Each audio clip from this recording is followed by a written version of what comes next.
నేను ఈ వేదిక నుంచి డిమాండ్ చేస్తున్నా, ఒకవేళ కనుక మీరు 2 లక్షల రూపాయల రుణమాఫీని ఎంటర్టైన్మెంట్ అమలు చేస్తే రాజకీయాలతో శాస్త్రం తప్పుకుంటా అంటున్నాను. పెట్టుకున్నామా?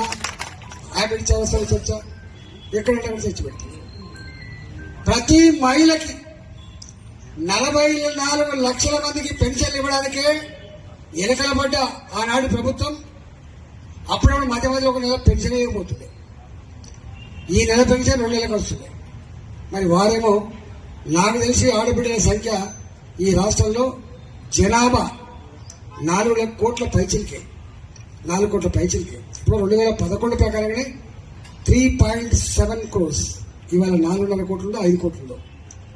మరి దాంట్లో చిన్నపిల్లలు వదిలిపెడితే 1,50,00,000 మందికి 2,500 రూపాయలు ఆడబిడ్డలకు నెల ఇట్లా జీతంలోకి ఇంత బాగుండు ఇచ్చిన ఆడెక్కడైనా పోయిందండి సార్.